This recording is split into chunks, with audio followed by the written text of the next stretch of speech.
Crack करना है तो ये 7 महीने बन सकते हैं गेम चेंजर अगर आप फॉलो करेंगे हमारा 7 मंथ्स एनआईडी प्रिपरेशन स्ट्रेटेजी।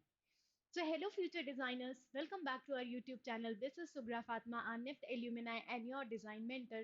और आज के वीडियो में हम डिस्कस करने वाले हैं 7 मंथ्स एनआईडी प्रिपरेशन स्ट्रैटेजी के बारे में.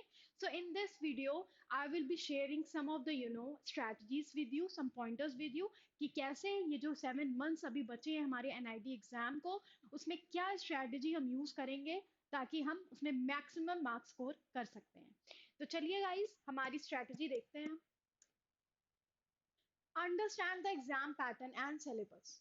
ओके, सबसे पहले we should focus on understanding the exam pattern. मतलब अपने आप को एग्जाम पैटर्न जो एग्जाम का फ्लो है, टाइम ड्यूरेशन हो गया, चाहे नंबर ऑफ क्वेश्चंस कितने आते हैं ये हो गया, इससे फेमिलराइज कर लीजिए.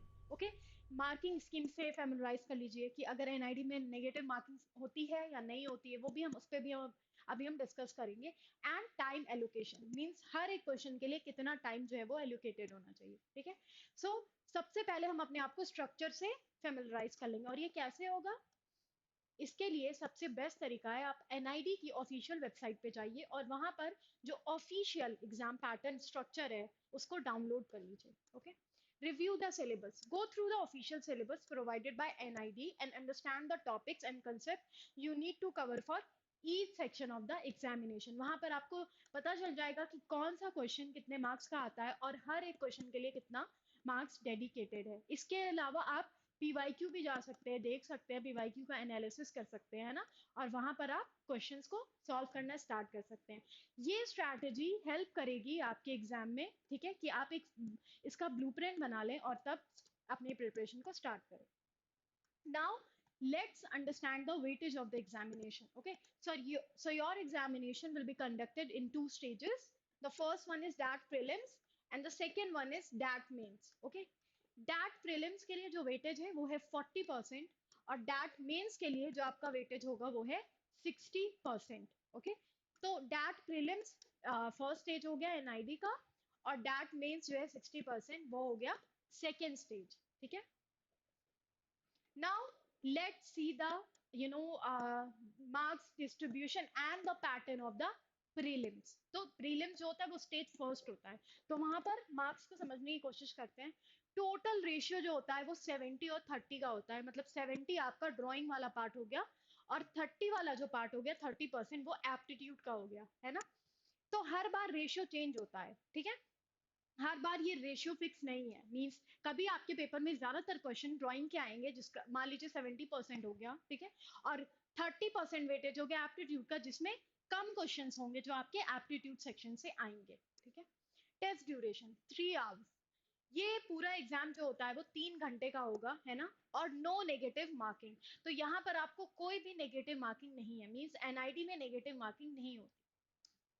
देन पार्ट 1 से 22 क्वेश्चन होंगे जो कि एप्टीट्यूड सेक्शन से पूछे जा सकते हैं और पार्ट सेकंड में 4 क्वेश्चन होंगे जो कि ड्राइंग से पूछे जाएंगे. ठीक है, लैंग्वेज इंग्लिश ओनली. सिर्फ इंग्लिश में आपका पूरा क्वेश्चन पेपर जो है वो डेडिकेटेड रहेगा. ओके, मींस ड्राइंग में सिर्फ 4 question. Type of question, number of question और मार्क्स फॉर ईच क्वेश्चन. तो ऑब्जेक्टिव टाइप क्वेश्चन आएगा और सब्जेक्टिव टाइप क्वेश्चन आ सकता है. ऑब्जेक्टिव में the number of questions are like this: question number 1 to 14, question number 15 to 22, question number 23, and accordingly marks are distributed. Means for question number 1 to 14 1 marks is allocated, for 15 to 22 2 marks, from question number 23 15 marks is allocated. Right, now let's see the subjective type question. इसमें from question number 24 carries 20 marks, question number 25 carries 15 marks, and question number 26 carries 20 marks, which makes a total of 100 marks. Right, तो ये आपका पूरा question paper होगा total 100 marks का. Aptitude syllabus for NID exam. अब क्योंकि यहाँ पर एग्जाम जो है वो डिवाइडेड है ड्राइंग और एप्टीट्यूड में. ठीक है, तो सबसे पहले हम एप्टीट्यूड का सिलेबस देखते हैं एनआईडी एग्जाम के लिए. पहले होगा क्वांटिटेटिव एप्टीट्यूड. इसमें जो टॉपिक्स हैं कवर करने होंगे वो होंगे ratio and proportion, percentage, profit loss, simple interest, compound interest, averages, working time, speed, time and distance and numbers, clocks and calendars, problem on ages, mixture and alligation and age relation. ठीक है, तो ये सारे topics होंगे आपके aptitude section में, quantitative aptitude में। Next, verbal reasoning. Verbal reasoning में blood relation, direction sense, sitting arrangement, character puzzle, analogy, Venn diagram, syllogism, mathematic reasoning, data sufficiency and series completion. Then classification, coding, decoding, puzzle test, alphabet test, order and ranking, mathematical operation and cause and effect. Okay, इस तरीके से आपके topic होंगे verbal reasoning के। अब non verbal reasoning को देखते हैं। इसमें आ सकता है series, analytical reasoning, counting, figure counting, embedded images, paper folding and paper cutting, grouping of images, image analysis, analogy, mirror images, pattern completion, figure matrix, dot situation, cube and dices, classification, rule detection, shape construction, construction of shape and triangle and deviation of figures. ये सारे topic हो गए non verbal reasoning के। General awareness, famous building and architectures, architects and their work, art and culture, festival, dance, handicraft और famous painter and painting, logo, smart, sports, honors and awards and current affairs। ये सारे topic हो गए general awareness aptitude के। Communication ability and English comprehension, reading comprehension, vocabulary based question जिसमें one word substitution, word analogy, synonym, antonym, word spelling, grammar based question. Grammar based question में कुछ इस तरह डिवाइडेड होंगे: sentence completion, close test, idiom and phrases, error spotting, parajumbles. These are the topics. Now, अब बारी है हर एक topics को सेग्रीगेट करने की। अब हम स्ट्रैटेजी की ओर बढ़ रहे हैं। हमने अब ये समझ लिया है कि क्या आपका सिलेबस होने वाला है ना, कौन कौन सा टॉपिक आएंगे। पर अब हमें ये समझना है कि हम मंथ वाइज हर टॉपिक को कैसे डिस्ट्रीब्यूट करेंगे अपनी फुल प्रूफ स्ट्रैटेजी के लिए। ओके, सबसे पहले क्वांटिटेटिव एप्टीट्यूड में देखते हैं ratio and proportion, percentage. Non verbal reasoning में series, analytical reasoning, figure counting and embedded image. ये क्वांटिटेटिव एप्टीट्यूड और नॉन वर्बल रीजनिंग के टॉपिक्स हो गए जो आपको मंथ 1 में कवर करने हैं। ठीक है, वर्बल रीजनिंग के लिए blood relation, direction sense, sitting arrangement. General awareness के लिए famous building and it's architecture. और कम्युनिकेशन एबिलिटी और इंग्लिश कॉम्प्रहेंशन में reading comprehension 1 passage per day, vocabulary based question में 20 vocab daily, and grammar based question में revision start कर सकते हैं आप बेसिक ग्रामर्स के। ठीक है, तो ये हो गया मंथ 1 का आपका पूरा प्लानिंग। नेक्स्ट, मंथ 2 में क्या कवर करेंगे आप? Quantitative aptitude, profit and loss, simple interest. Non verbal reasoning में paper folding and paper cutting, grouping of images, image analysis. Verbal reasoning में कैरेक्टर पजल, एनालॉगी और वेन डायग्राम।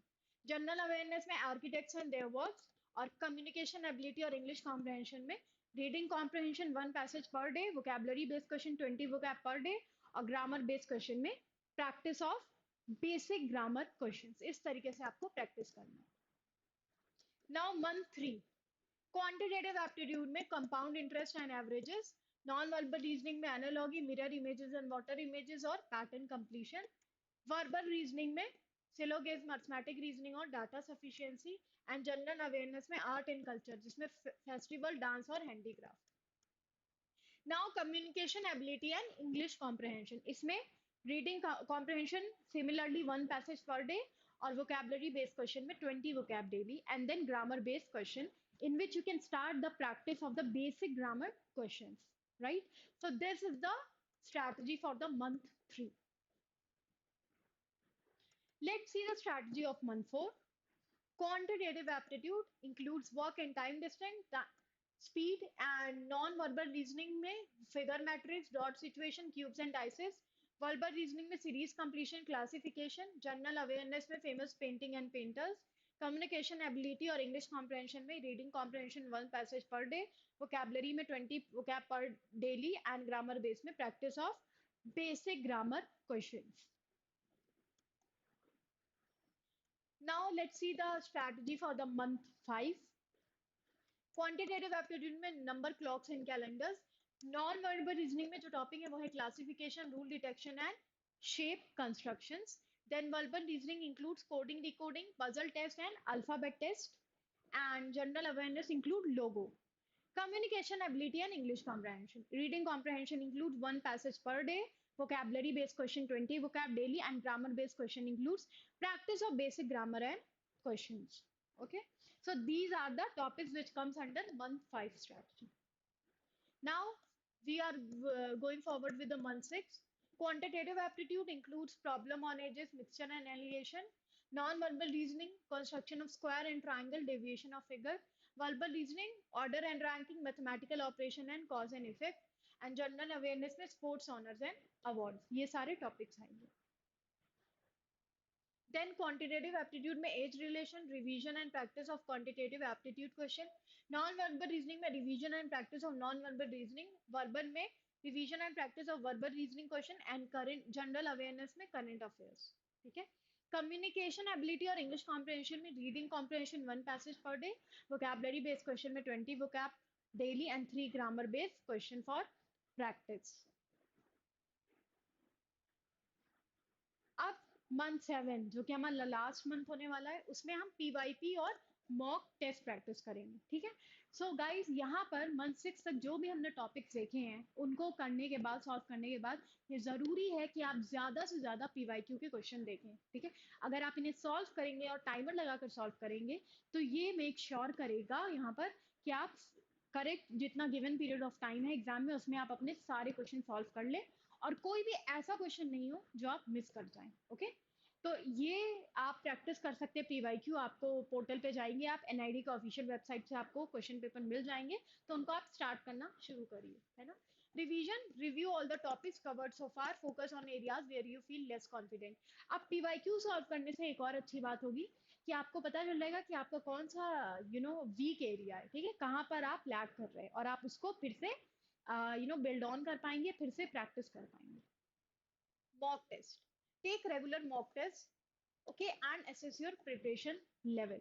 मॉक टेस्ट अगर आप देंगे ज्यादा से ज्यादा तो ये हेल्प करेगा आइडेंटिफाई करने के लिए for the areas of improvement. And then time management. Practice करिए बेसिक क्वेश्चंस की. जैसे फॉर एग्जांपल आज आपने एक टॉपिक कंप्लीट कर लिया है. ठीक है. तो उसका फिर टाइमर लगाकर रिवीजन लीजिए. आप मॉक टेस्ट भी ले सकते हैं देखने के लिए कि आपने कितना सीखा है और कितना आप कहाँ पर आप लैग कर रहे हैं. Next, last week before exam. Okay. Relaxation and confidence building. Avoid last minute cramming. Instead of focus on staying calm, getting enough rest and maintaining a positive mindset. Quick revision, review key concepts, formulas and strategies. Solve a practice question to keep yourself in the exam solving mode. ठीक है. अब last week before exam, relax yourself क्योंकि if you want to make a solution with by using your creativity, you need relaxation क्योंकि creative relaxed mind can only come with the most creative ideas. So you need relaxation, okay, before last exam. Stay organise. अपने सारे study material सारी चीजें organise कर लीजिए. आपके admit card पर जो भी आपको स्टेशनरी ले जानी है वो ऑलरेडी मेंशन होगी. Drawing syllabus for NID exam. Foundation shape to form object drawing shadow formation 1.2.3 point. Anatomy male female action and perspective. Face anatomy में facial expression. Scene creation, memory drawing, colour theory, element and principle of design, 2D design, poster hoarding design, story boarding, conventional and unconventional design, design aptitude and design thinking. ये सारे drawing के syllabus हैं आपके NIT के जो कि part B है. Month 1, planning and conceptualizing. Familiarize yourself with ID exam pattern. Understand the structure of the exam, including a type of question, marking scheme and time allocation. Review the syllabus. Official website से जाइए और सारा syllabus download कर लीजिए. ठीक है. उसके बाद एनालाइज टेस्ट पेपर पीवाईक्यू के भी आप एनालाइज कर सकते हैं. कैसे? लास्ट ईयर जो पेपर है उनको देखिए उनमें से जो क्वेश्चंस क्या क्या आए थे और उन क्वेश्चन में से टॉपिक लिख लीजिए. ठीक है. जब आप उन टॉपिक्स को लिख लेंगे तो आपके पास एक फुल प्रूफ ब्लूप्रिंट होगा कि आपको कौन कौन से टॉपिक कवर करने या कौन से टॉपिक में से मैक्सिमम नंबर के क्वेश्चन आए. ठीक है. Month 2, inspiration planning and develop drawing skills. ठीक है. आप स्टार्ट कीजिए बेसिक ड्राइंग से. ठीक है. लाइन की प्रैक्टिस कर सकते हैं, शेप्स की प्रैक्टिस कर सकते हैं. है ना. सो अपनी स्केचिंग को और शेडिंग को स्ट्रांग बनाइए. पर्सपेक्टिव स्टार्ट कीजिए और कॉम्पोजिशन स्किल को स्ट्रांग करना है. ठीक है. Then month 3, initial execution. Start कीजिए, छोटे छोटे स्टेप लीजिए ड्राइंग में और स्टार्ट कीजिए अपने प्रोजेक्ट की ओर. ठीक है. सबसे पहले एक रफ स्केच बनाइए. फॉर एग्जांपल अगर आप आज कहीं अपने स्कूल से लेकर कोचिंग जा रहे हैं तो बीच में देखिए क्या क्या आपने रोड पे देखा है ना, और उनमें से कोई भी 2 से 3 इमेजेस को घर जाकर रफ ड्रॉ करिए, ठीक है। देखिए आप कहाँ लैग कर रहे हैं, लाइन में, पर्सपेक्टिव में, कॉम्पोजिशन में, शेडिंग में, कहाँ पर आप लैग कर रहे हैं, ठीक है। मंथ 4 में डिजाइन थिंकिंग। तो एनआईडी में क्वेश्चंस इस तरीके से आते हैं कि क्वेश्चन के अंदर भी सब क्वेश्चंस होते हैं, तो उनके लिए आपको, और पिछली बार क्वेश्चन डिजाइन थिंकिंग से रिलेटेड आए थे, है ना, डिजाइन प्रॉब्लम थी और अब आपको क्रिएटिव आइडिया देके उसको सॉल्व करना था, ठीक है। सो डिजाइन थिंकिंग से स्टार्ट कर सकते हैं आप, ठीक है। सबसे पहले डिजाइन थिंकिंग में आपको क्या करना है, कोई भी ऐसा प्रोडक्ट, यूटिलिटी प्रोडक्ट ले लीजिए घर से ही, जैसे फॉर एग्जांपल चेयर टेबल हो गई, या मिक्सर ग्राइंडर हो गया, है ना, मिक्सर ग्राइंडर ले लीजिए। या फिर अगर आपकी, आपने अपनी मदर को देखा होगा किचन में काम करते हुए, तो there may be an number of problem which she must be facing, right, with the products, right, utility products और cooking utensils, उनसे पूछिए और उन यूटेंसिल्स पे ब्रेनस्टॉर्मिंग कीजिए कि उनको प्रॉब्लम कहाँ आ रही है, ठीक है, किस फीचर में प्रॉब्लम है ना, उनसे बात की करिए और उसको समझने की कोशिश करिए, जो हम डिजाइन थिंकिंग में करते हैं कि पहले यूजर को अगर किसी प्रोडक्ट से रिलेटेड प्रॉब्लम है तो उससे पूछा जाए, है ना। उसके बाद आप वो आइडियाज देख सकते हैं कि ऐसे कौन कौन से यूटिलिटी प्रोडक्ट हैं, या जिन पर्टिकुलर प्रॉब्लम वो फेस कर रहे हैं फीचर, उस प्रोडक्ट में फीचर को लेकर, वो क्या ऐसा कोई प्रोडक्ट है जो बन चुका है, उस प्रोडक्ट को एक्सप्लोर कीजिए। अगर नहीं बना है तो आप अपने आइडियाज से उन प्रोडक्ट में वो आइडियाज इंप्रूवमेंट पॉइंट की तरह डाल सकते हैं, ठीक है। और फिर उसे रफ स्केच बनाना शुरू कीजिए। Practice solving design related problem, design principle को समझिए और प्रॉब्लम आइडेंटिफाई कीजिए, ठीक है। Month 6 strategic preparation for specific topic, perspective, composition, design और एक्सप्रेसिव एक्सप्रेसिव ड्राइंग बहुत जरूरी है एनआईटी के लिए। ये टॉपिक से देखा गया है सबसे ज्यादा क्वेश्चन आए हैं, ठीक है। तो perspective, composition, expressive drawing. Month 7 में पीवाईपी, मॉक टेस्ट और टाइम मैनेजमेंट स्टार्ट कर दीजिए, है ना। ज्यादा से ज्यादा मॉक टेस्ट लीजिए जहाँ पे आपको टाइम मैनेज करने में आसानी हो, ठीक है। पीवाईक्यू को प्रैक्टिस कीजिए ताकि आप अपने वीक एरियाज को जान सके कि कहाँ आप लैग कर रहे हैं, और उस टॉपिक को फिर से आप क्लियर कर सकें। Last week before exam, relaxation and confidence, quick revision and stay organise. जो भी स्टेशनरीज है जो आपको एग्जाम में ले जानी है वो एडमिट कार्ड में हमेशा मेंशन होती है, आप वहां से देखकर उसको इजिली प्रिपेयर कर सकते हैं ताकि आप एग्जाम से पहले रेडी रहें। Okay, so guys, this was all about 7 month strategy. I hope that you got the topics, and if you want the PDF, we will sure upload the PDF in the description box. We are also available on Telegram, in a Instagram, YouTube channel, and also you can send your query on the official website of Top Rankers. ये हमारा mail ID है support@toprankers.com, और अगर कोई भी query है, कुछ doubt है, तो आप हमें इस कॉन्टैक्ट नंबर पे कॉल कर सकते हैं, ठीक है। सो अगर आपको इसके प्रीवियस एक वीडियो हमने रिकॉर्ड किया है 8 मंथ स्ट्रैटेजी पे, वो अगर आपको देखना है तो आप हमारे यूट्यूब चैनल पे जाइए, creative edge by top rankers, और वहां पर आप वो वीडियो देख सकते हैं। Thank you all and best of